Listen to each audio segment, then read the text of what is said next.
Hello and welcome to another episode of a very good social media podcast where we try to live up to that name every day. I'm your host, Zach Elia. Let's get into it.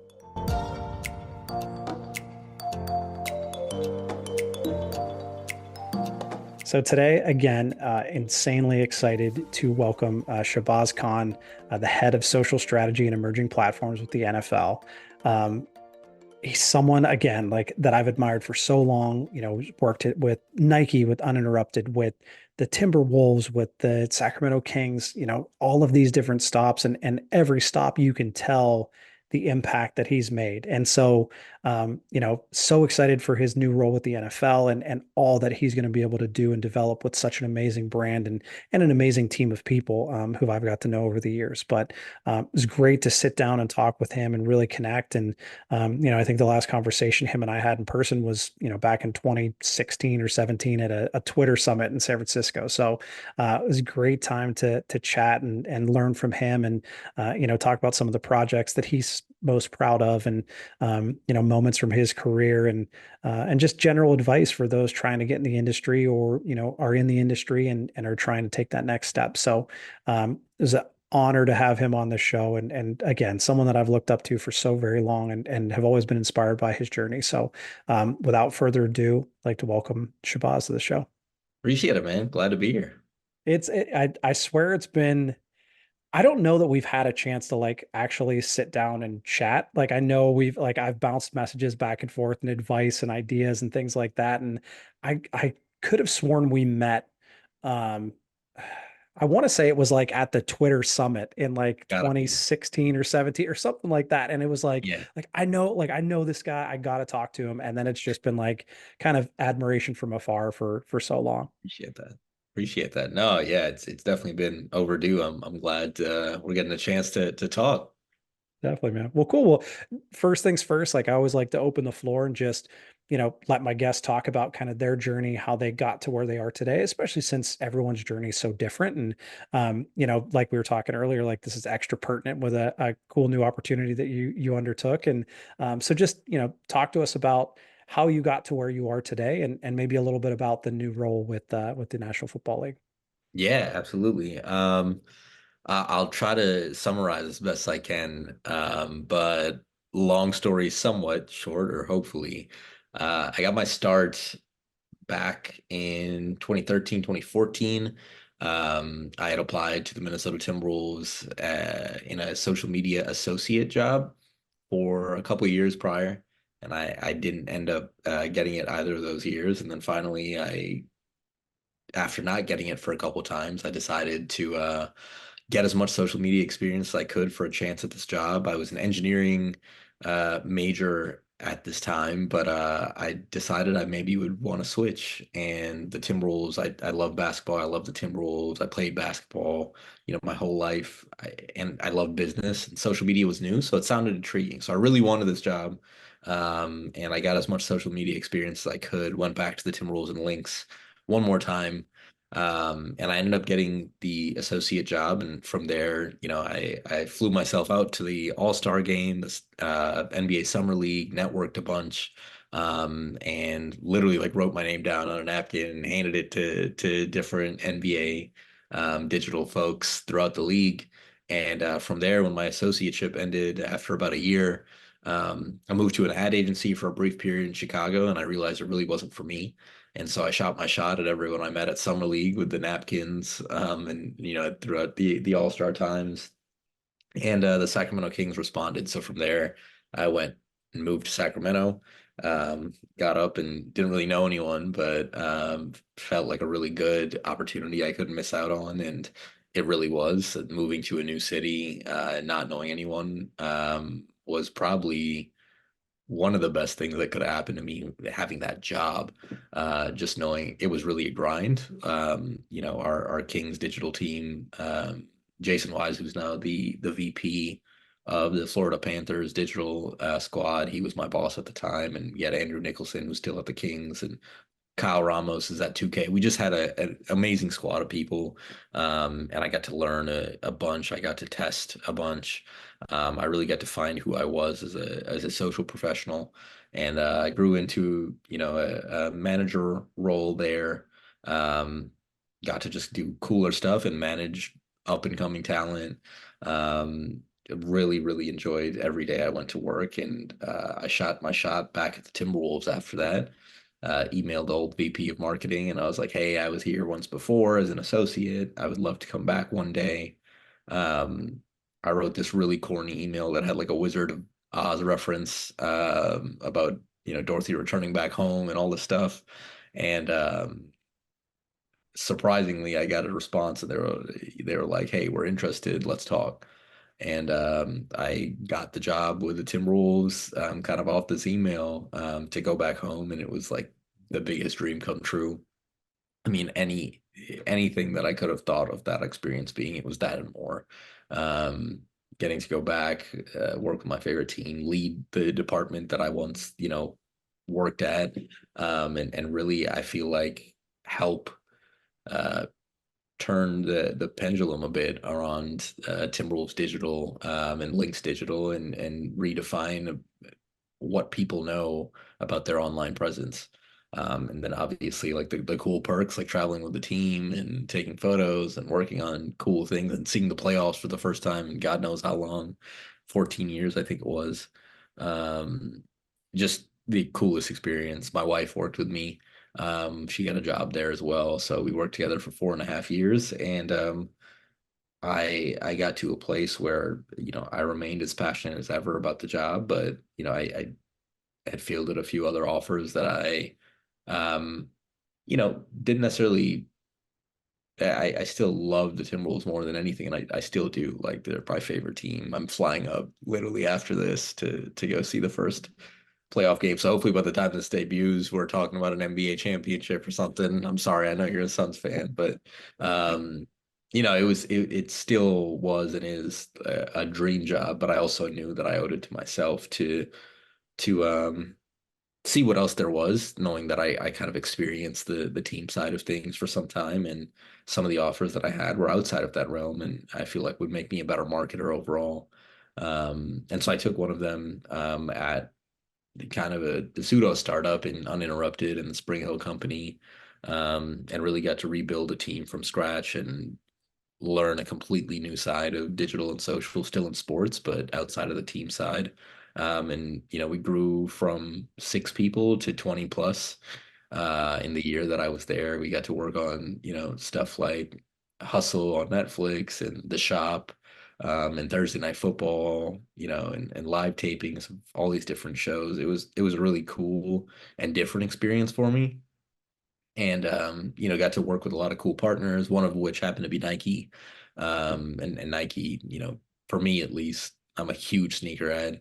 um, Obviously, I love the brand, and it's kind of a sports marketer's dream, and so Nike came calling a year into the uninterrupted job, and I didn't necessarily anticipate leaving at the time, but I was like, who am I to say no to this opportunity? A couple caveats were, one, the position's based in Oregon. We had just moved to LA, but I talked to my wife about it, and I'm like, I'll make it work. She was used to me traveling in the NBA days full time. Every road game, and 2 days a week is a little bit different, but it was a 2-hour flight, and I'm like, when am I ever going to get the chance to work at Nike again? So I took that job, and I got to lead the flagship team, which is the at Nike account. Really cool experience. Much different again than anything that I had done before. It was it's different being on the brand side and working at a company where you're in a meeting, and literally every meeting you're in, there's like 10 new people that you never heard of or seen. It's a company with literally thousands of employees, and literally every day I would meet somebody new. But I got to see the ins and outs of how that worked, and it was amazing. And at the same time, I stayed in contact with kind of my network, and my boss. His name is Ian Trombetta. He's the SVP of marketing at the NFL, and I'd stayed in contact with him over the years, and he reached out about this opportunity that I just started a couple weeks back at the NFL, and it was again earlier than I anticipated. Like when I was at the Kings, I was there for multiple years. When I was at the Wolves, I was there 4.5 years. So I never really anticipated ever being somebody that would job hop, which to each their own. There's no issue with it whatsoever, but I didn't think that was going to be me. And this opportunity just felt really helped in some of the facets that I feel like I need to grow in to become a better marketer, while also giving me a better, balance between professional and personal. Obviously, flying out on my own dime to Portland 2 times a week takes its toll, obviously, physically, but also financially a bit. And I honestly, when I took that job, I thought it was going to be like 2 or 3 years that I was going to do that. But the NFL job, it's, 20 minute commute for me. Still really exciting stuff, and also a new department that allows me to grow in a different way. It's not necessarily day-to-day social. It's the first time that I'm not overseeing the day-to-day social team. It's more strategy focused. It's more focused on emerging trends and platforms and all of that. And so, yeah, I get to lead this new department, really from the ground up, working on trying to find new ways for the league to, expand internationally, expand the game internationally through a social and digital lens. Get to work on content ideas with or ideating new content kind of platforms or series for the NFL with current players and past players. Um, and yeah, I'm still getting acclimated with everything, but I'm really excited about the opportunity. I'm headed to the NFL draft here next week. So it should be really fun. I'm really hyped. I met a lot of people on the NFL staff, and I'm just juiced to be back. It's kind of like in between the team setting and the brand side of things, which I feel like is a really good fit for me because obviously Nike was amazing. There were elements that I missed about the team side being there, and similarly, there were things that I really enjoyed about Nike, and I feel like the NFL, based on the first couple weeks, have a good mix of those things. That's awesome, man. Well, yeah, I mean, and as someone who was in the NFL for 7 years, I am so jacked that you are the one leading this charge, and I'm so pumped to see what you guys do because it's gonna be amazing, and I'm so pumped to be along for the ride. Appreciate it. Thank you. That means a lot, man. Thank you. Well, and two humongous things that you said that stuck out to me. One is don't be afraid to shoot your shot. That's something I tell everybody is like you can't always you can't always like worry about what could happen. Like everyone kind of gets so tied up in their own thoughts in their heads and what's the worst thing that could happen? And it's like, what's the best thing that could happen, right? Like you're handing out napkins and like this is what comes of it. Like it's not impossible, but it's like you have to have the courage, you have to be able to put yourself out there and see what happens. Yeah, absolutely. I mean, I feel like if anyone's story is a testament of that, I didn't get that Timberwolves job the first couple of times I applied. I applied to the same exact Nike job the year prior. I didn't get that job. The next year I got it. NFL similarly, I had been looking at opportunities there and it just didn't work out for the past couple of years. And then it just so happened that it did work out this time. And so um, I think that persistence really worked well in my favor. There's obviously a bit of luck in having the opportunity to cross paths with the right people. But I was really fortunate that I was able to do that, and I feel like that I haven't necessarily been discouraged from putting myself out there in different things, and I feel like that has suited me well. So absolutely would echo the sentiment that shooting your shot sometimes pays off, but you know you got to do it first.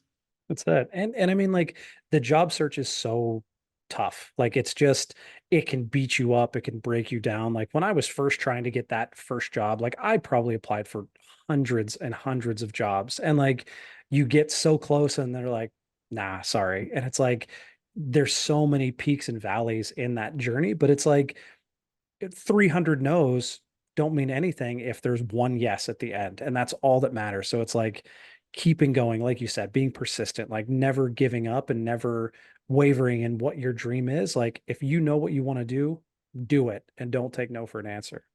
Yeah, absolutely. No, I echo that completely. I feel like anyone that works in sports or has worked in sports for a bit or is trying to get into sports, persistence, is key. Because especially starting out, it's as saturated as ever, I know now, and the job market's as tough as it's ever been. And you're going to get, unfortunately, the reality of the market and just sports is there's a lot of people vying for very few jobs. And so that means some no's, but honestly, taking what you can from those no's, if you are able to have a conversation, taking what you can from those conversations and learning from what didn't work, or if you're not able to, continuing to bolster your experience and resume and putting yourself in a position where you can stand out. And obviously, every journey is different. I'm not saying it's all roses. Like you keep trying, and you're eventually gonna get. Nobody can say that, but I know for me, and from individuals that I've crossed paths with, that persistence has always been key. And I think it's a real part of working in sports. Is just getting through the mud a bit. Yeah, for sure. And I mean, like, and the last thing that you brought up that I wanted to talk about was like not being afraid to jump. Like there were so many opportunities, like you said, that like you weren't looking for, or you weren't thinking that that was going to be the path. But it's like when something comes up that's just it feels right, and you trust your gut, and like I got to do this, whether you're looking for it, whether it's a job with a soccer team in Italy, or it's a minor league baseball, like whatever it is, it's like don't be afraid to jump and take that chance. And like who knows, like you could be there 10 years, you could be there 10 months, and the next big thing comes up. So it's just like there's so much that has to do with trusting yourself and being confident and trusting your gut and knowing like you have this path, you have your priorities straight, like where you want to be. Don't be afraid to take the steps that get you to where you want to go. Yeah, absolutely. I mean, it's interesting that some of the examples that you use there, because I feel like for me, I tried as best I could to never turn down a conversation, and that doesn't necessarily mean job opportunities. That means people that are hoping to get in, that are aspiring young professionals, or on the flip side, people that are really experienced that just want to have a conversation. And some of those things resulted in job opportunities for me, which I'm super fortunate. Some of them turned into like mentorships or friendships. Some of them, and that goes both ways. And it's interesting you say like a soccer team in Italy, because I remember one of the conversations I had a few years back was with Tanya Moreno, who is now the CMO at AC Milan, but at the time was at the Coyotes, and had hit me up just to talk shop. And um, it's she's now somebody that I feel like I would ask a favor for at any time, and it would have never happened had we not had those early conversations. And so many things I think work out that way, like the uninterrupted job that came up. Jimmy Spencer, who was my boss there and one of the OG employees at Uninterrupted, we just conversed on Twitter. We met a few times at All-Star games here and there, and later on it turned into a job off a DM, just catching up. So yeah. And I mean, everyone talks about networking and like you need to know someone, and it's like there's a little bit more to networking than just like reaching out to everybody, asking everybody if they have opportunities. Like it's like it's developing a friendship, right? Like it's reaching out. It's not always necessarily reaching out and being like, "Hey, I need something. Hey, do you know someone here that can get me in? Hey, does it's just like let's talk. Like, I'd love to pick your brain. I'd love to learn from you. I'd love to just get your point of view on something." And it's like you develop those relationships, and it's like there's not really an end goal in mind aside from meeting a great person and learning from someone, amazing. And it's like that has helped me so much in my career with like just the people that I've got to meet and learn from, but also like helping place, people who work for me if they're looking for another job. It's like I have so many more contacts that are just friends of mine that I've bounced ideas off of, or, wallet in our misery together. But like it's those friendships and building those bonds that really make what networking is. It's not, a LinkedIn email saying, "Hey, I'm from so and so, and, do you have any open positions?" It's like that's not networking. That's just like you're just applying for a job that doesn't exist. So it's like there's a right way to do it, and a like a not a wrong way, but like a more odd, not relationship building way that I don't think is as valuable.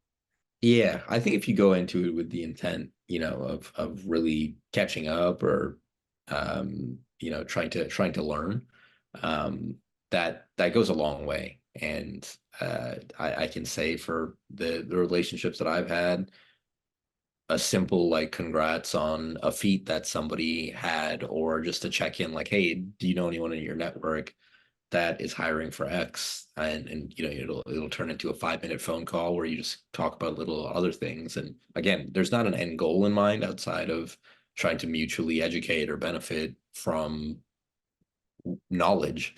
But that could or couldn't turn into job opportunities. And at the very least, you have somebody in your corner that in this sports world that's very small and even smaller when it comes to social digital marketing. Um, you're always able to have, a second opinion from somebody that's, um, you know, most likely to have your best interests in mind. Well, and it's funny, like we're all going through this stuff together, whether you're working at, a network, a league, an agency, like whatever it might be. Yeah, the Suns social team and the T-Wolves social team probably aren't going to get along so well this week, but like at the same time, you break it down, it's like they're fighting the same fight, right? Like they're on opposite sides, but it's still the same. Like you're still battling, whatever the platforms are doing or whatever new platform is coming out or whatever the algorithm is doing on, TikTok or whatever. Like you're fighting the same fight. So it's always good to have others in your corner where it's like, I was always really close friends with, the people who ran the Browns accounts, the people who ran the Ravens accounts, like the people who I saw the most. And yeah, like on the field, of course, we hate each other. We want to, stomp each other out, but like we're all going through the same stuff. And it's like it's easy to talk to someone like that and build that relationship when you're battling through the same things. Absolutely. Well, cool. Absolutely. Well, so I want to go into, and it can be like from any stop that you've had, just a project that you're extra proud of, or, and it can be as big or as small or whatever it is, but just something where it showcases how much work goes into any little project, I'll use quotes, of like something that the outside world would look at and be like, oh, well, I mean, they're so smart. Like this happened in 10 minutes and, it's up. And it's like, well, that was probably 3 months worth of planning to get it to that point. So I'll turn it over to you, whatever project or, initiative or anything that you're extra proud of that you want to share. Yeah, I've been really fortunate to work with really cool people on some really cool things, and there's a lot of projects that come to mind, but I'll use a few from my Timberwolves days that really stick out. One is my boss, myself, and our social team and digital team came together and hired a first person view drone pirate pilot to lead into the season and like capture our media day. And it ended up like making a ton of money through Twitter's Amplify program. It ended up like breaking benchmarks for us on several platforms. That drone pilot now, his name's Jay Bird, is blown up. He's literally his full-time job is going around across sports, entertainment to do the same thing and like seeing the impact that one obviously the his talent speaks for itself, but like seeing the impact that had on so many different people in the organization was really cool. Another one was um it was I think Game of Thrones, the finale, the final season was either 2018 or 2019. I can't remember exactly, but towards the end of the season, the Timberwolves weren't going to make the playoffs, and we were playing the Raptors in our one of our final games, and so we worked to make this Battle of the North, and worked with like Droga 5, which was HBO's like ad agency at the time, to do like a digital only and retail only takeover, and to this day, I think it's like one of the top selling days in Timberwolves merch history. It was a primarily a digital, owned thing, and that was really cool to help lead and be a part of. And then the final thing, to your point of like, there's a lot more that goes into it. I had this initiative in either my last year, my second to last year with the Timberwolves, where we looked at the schedule as soon as the schedule dropped and tried to create illustrations, graphics, or videos for literally every single win. And obviously, throughout an 82 game season, you could lose 60 times, you could lose 20 times. But we planned, and there was a graveyard of ideas that never worked, but the ones that did were like amazing. And so, like, for example, I think we opened the season in Houston, maybe, and at the time, Travis Scott was really big. So like we had Karl Anthony Towns stepping on a rocket, like with wearing Travis Scott shoes, and like these things were planned super far in advance, but we never know if we get to use them or not. And our illustrators put in so much time on this stuff, and again, we would, like you said, we'd send the tweet, we'd hit post on the IG. But there was so much planning that went into like the Easter eggs on each graphic, the graphics that never saw the light of day. Um, so many things like that. Final one that just came to mind is like Anthony Edwards had this poster dunk on Utah Watanabe, I believe his last name is, and it was probably one of the best dunks like you'll ever see. And we hit up this TikTok influencer, um, and worked with him. He's one of the guys that like dunks on the over the door backboard, Yep. and had him recreate the exact scene, Anthony Edwards' reaction, like side by side. And it was, when we first started our TikTok and it like blew up, we ended up posting on other platforms. It did really well. Just so many fun things you got to work on, and the unplannedness of it all, or the planning taken to react to these types of moments after they happen, needs to be super quick. And I feel like, I always value. I was talking to somebody who used to be on my staff at the Timberwolves, and telling him like those will be the most creative and most fun times that we'll ever have in our careers. I feel like, just because it's such a fun grind to be in after a win or a big moment that you work on with somebody else that's as creative or as hungry to do something fun as you are. Those are just super fun times. No, for sure. Well, and like just the amount of posts that and graphics and things that go into the graveyard, like everyone who sees these amazing like Super Bowl champs graphic know that the other team's graphics team put together the most incredible thing ever that you'll never see. And it's like it breaks your heart where it's like, just like you said, like you basically made enough graphics. Like if you went 82-0, you're good. You get to use everything. If you go what 20 and 62, that's 62 graphics and how many hours that then just no one sees. And it's like that's the thing that I think people don't understand is like you have to, you have to prepare for everything. Like NFL draft you mentioned earlier. It's like all the years that I worked for, the Steelers and the Cardinals, it was like, okay, we have the eighth pick. Let's make 30 graphics of every person that we might pick. And it's like, you may use one of those graphics, you may use none of them, but it's like all of the prep that goes into all of these big moments.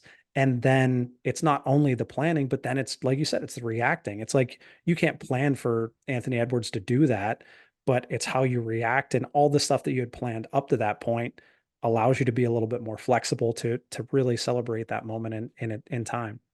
Absolutely. Yeah. No doubt. You hit it nail on the head. Like there's just so much that goes into it. It's wild.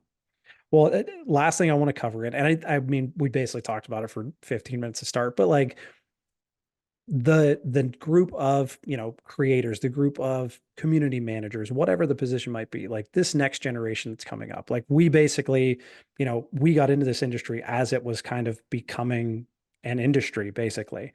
So if you, me, anyone who's getting into the industry right now, what would be that piece of advice that either you wish you knew back when you started or something that would help that, that college student, that, person who's just trying to get their foot in the door? What's the first step or what's that piece that might help them? For me, the first step, and the step that I'm at, I feel like are somewhat one and the same, in that I would probably recommend becoming educated and knowledgeable in as much as you can. That doesn't necessarily mean, I mean, the common thought is that social media managers and social media folks are expected to really do one of everything. And as much as you would hope that's untrue, there's an element of it that I think in the long run, could be really beneficial in some ways, right? And help you grow as a professional, as a marketer, because I I'll be honest, I haven't talked to too many people whose end goal the final step in the career path is to be a social media professional, right? Um, I could be wrong there, but at least for a lot of my internet work, there's always an element of a marketing goal to it. And there's no better way to do that than become as well versed as you can in social, but other facets of that marketing and social journey, because social and marketing are one and the same to me. And the need for really good social, I think, is going to remain and continue to grow as different platforms change and new platforms come about. That's not going to change. But the need for social individuals to step into marketing type roles, I think, will only continue to grow. And so if you're able at the onset, as you first get into it, to learn a little bit of other pieces, not necessarily if, you know, even if they don't pertain to what you do on a day to day, if I would have learned a little bit earlier rather than 3 years in to understand the nuances of photography and graphic design, and not saying like I'm the best designer in the world or I'm the best photographer in the world, but having those abilities helped me when I got to a point where either I had to step in or I had to ask my team to do it, or I had to manage individuals to do those that did those things. Because now you understand how much time goes into these things, you understand the nuances of them, and you're able to be a better leader and manager overall, which I think, especially starting out in social at the very entry level, you're really on the grind, at the beginning, and if you can prepare yourself better to when you're in that managerial and you're in that leadership type role, um, to lead others, but also put yourself in a better position. That's what I would recommend for sure. Yeah.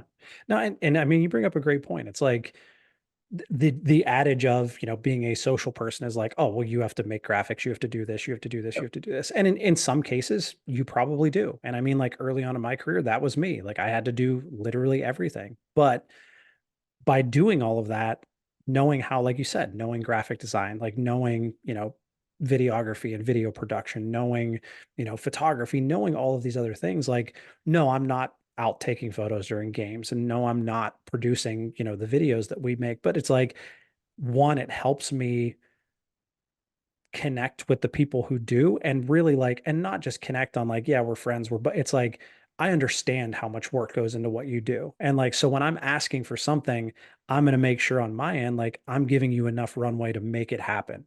And like, and if I'm not, I'm going to feel really bad about it and apologize a bunch of times. But like, again, it goes back to like building those connections, and like, by learning how to do all of these different things, you put yourself in those people's shoes. And like I said, I'm no like, the last solid graphic I made was probably a long time ago, but like I at least know, when I'm working with one of our graphic designers, like I understand how long something's going to take, and I'm not going to try and throw something like that on them. Or like, like you end up working, in social with so many different departments. And like you said, like if you understand even the general idea of what they're trying to accomplish, it builds that bridge a little bit easier. Yeah, absolutely. No, I feel like, again, as it pertains to growing as a professional, as a manager, as a leader, if you're able to understand the nuance of what you're asking others to do, it just it makes you a better manager and leader. And excuse me, I've obviously been and had managers that didn't necessarily have those skill sets, and I've learned just as much from them on how to be empathetic and how to lead when you don't know something. And so I feel like the commonality here is the ability to learn and educate.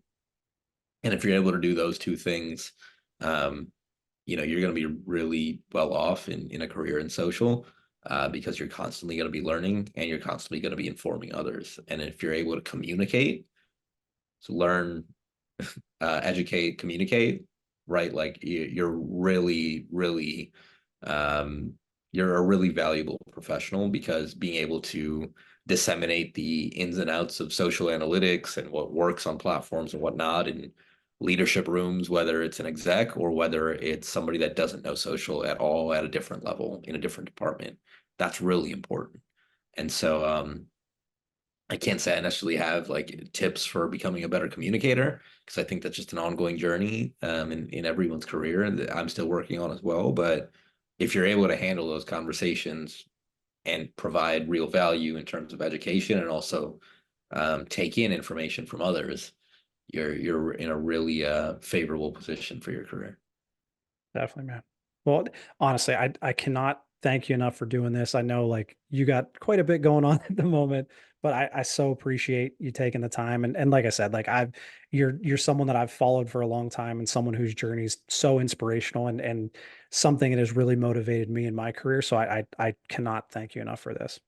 That's really kind of you, man. I really appreciate it. And yeah, I'm looking forward to seeing what you cook up as well. And we'll stay in contact. And hopefully if anyone listening is at the Gondola Sports Summit, come through and say hi. Definitely. Yes. I wish I could be there this year, hopefully next year, but baseball season's insane at Yeah, the moment. So, for but sure. I get it. well, cool. Well, honestly, I can't thank you enough. This has been another episode of a very good social media podcast where we try to live up to that name every day. We'll see you next time.